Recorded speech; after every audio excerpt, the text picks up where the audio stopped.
A šutro na vás, mé jméno je Gamer 98 a já si tam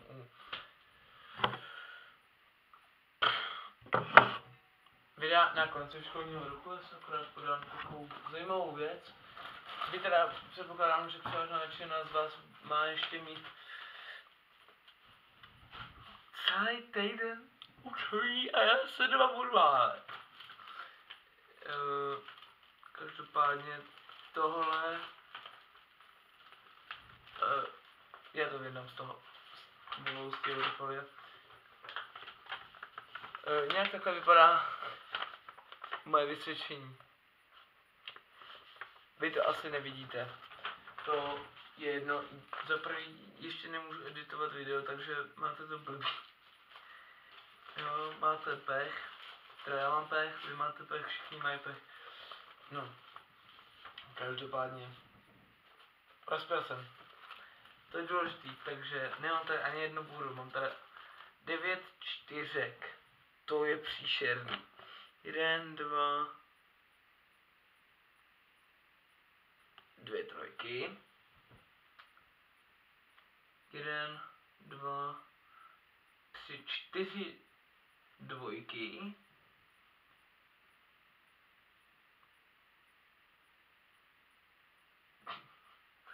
A jednu jedničku. Průměr mi to dělá asi 3,1875. Nic moc, ale důležitě, že jsem prošel.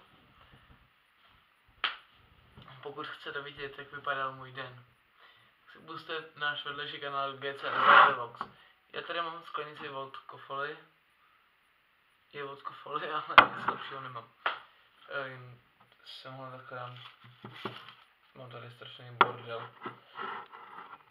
No.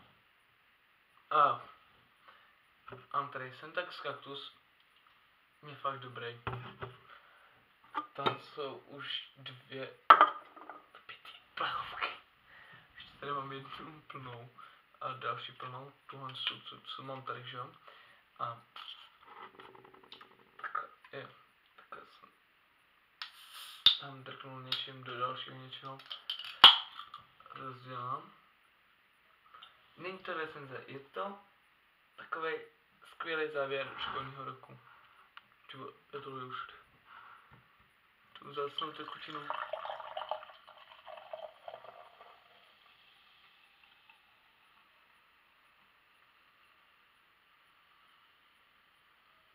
A tady, jestli vidíte dobře, tak tady je čára půl litru.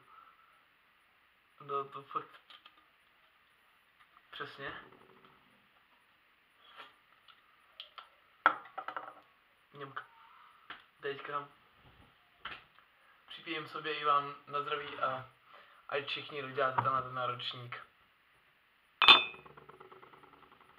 Tak na zdraví.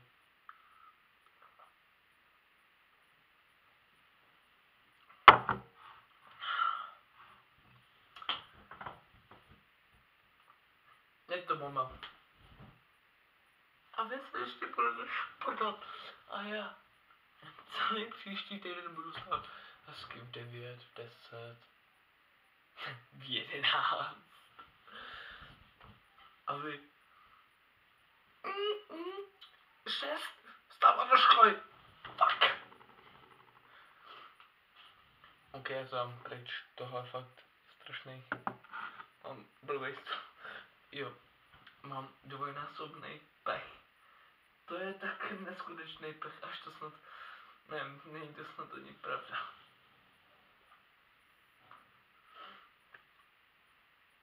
Neposral jsem jenom notebook.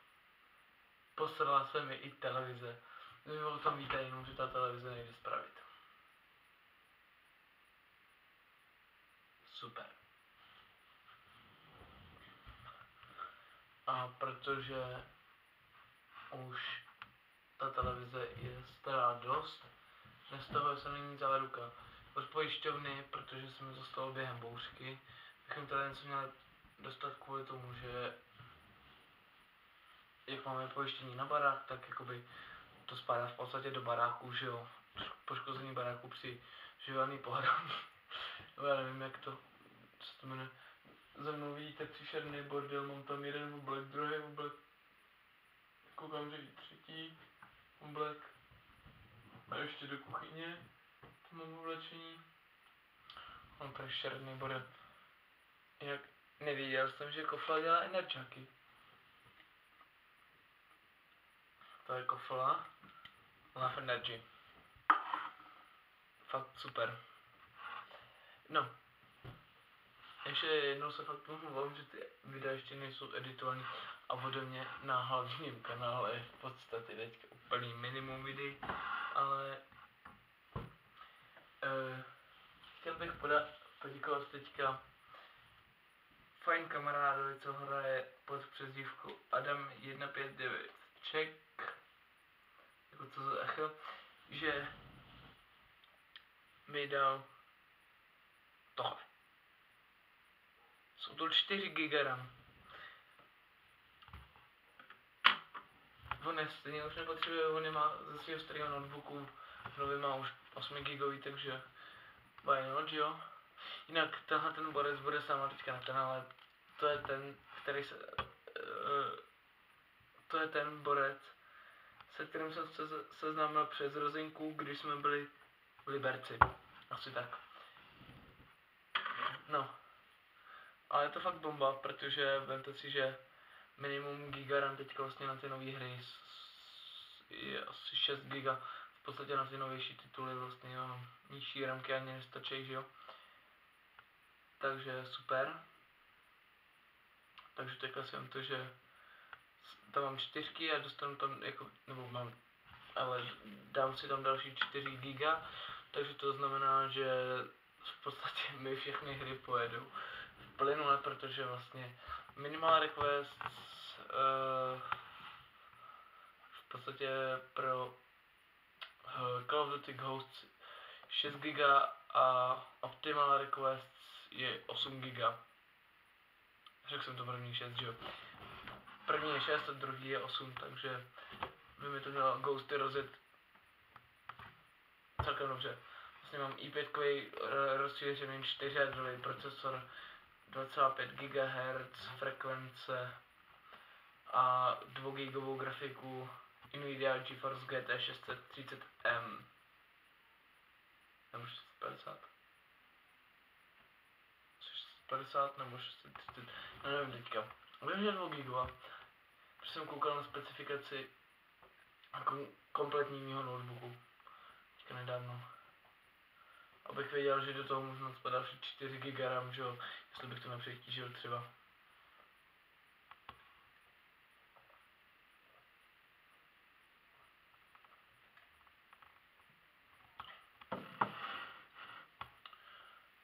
Nějak dneska to je můj už druhý energy, takže bych to měl mírnit. Speedy.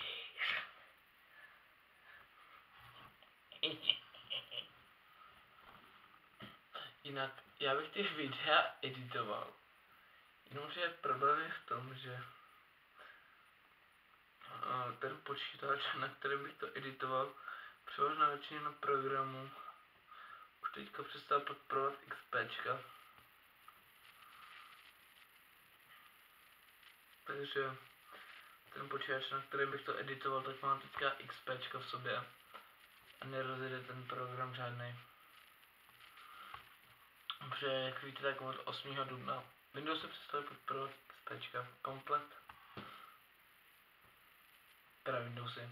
Microsoft a tudíž ale i všichni vývojáři, protože jakoby pokud končí vývojář systému, vývoj toho daného, té dané verze toho systému, tak samozřejmě nemá cenu vyvíjet dál další softwary pro ten systém, když už stejně ten systém je zastaralý v úvozovkách, jo.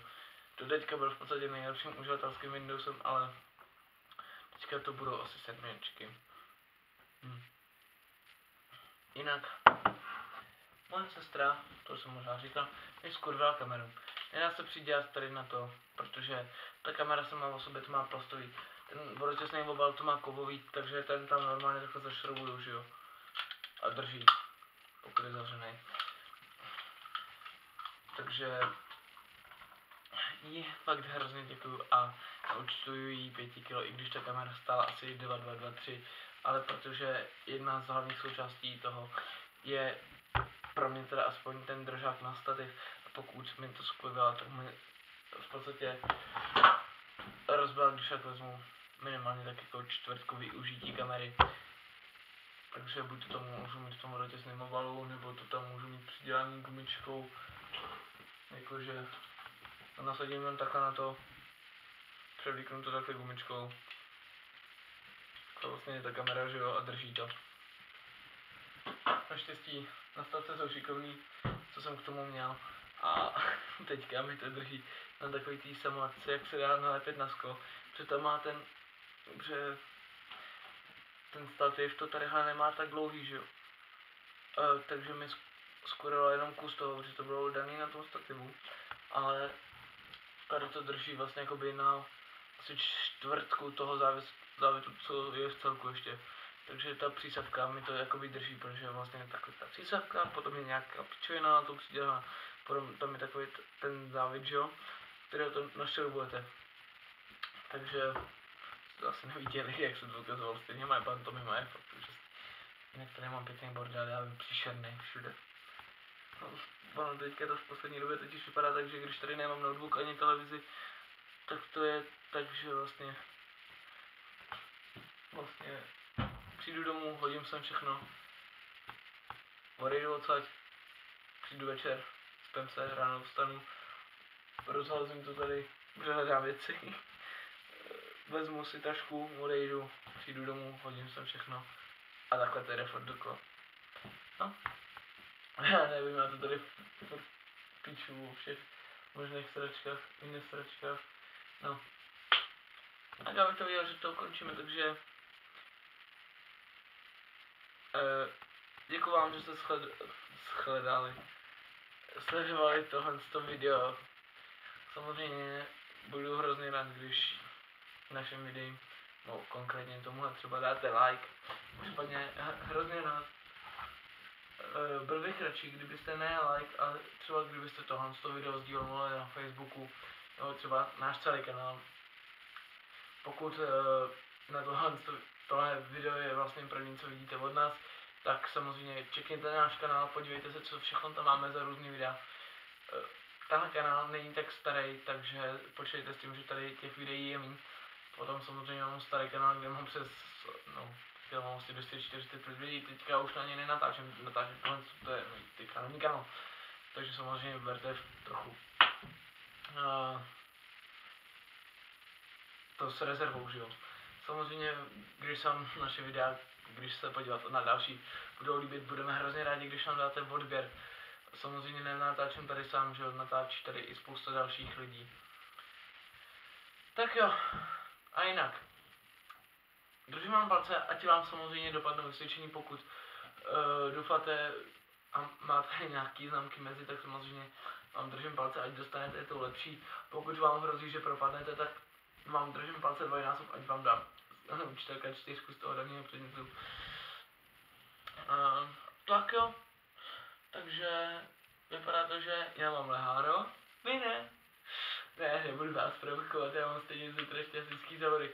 No, takže si mějte pěkně, uživejte si života, za týden začínají prázdniny, takže už všichni určitě máte uzavřený známky, takže to berte taky, už máte v podstatě leháro. Takže samozřejmě teďka začnou prázdniny, pokud to sledujete už o prázdninách, tak si samozřejmě užijete prázdnin. Jinak nebojte, prázdniny jsou za chvíli, vy máte za týden, nemám zítra. Pardon, ale já si prostě strašně užívám. No, tak jo, já už vás nebudu zdržovat, takže si mějte pěkně, užívejte si života a nikdy příště. Adios amigos!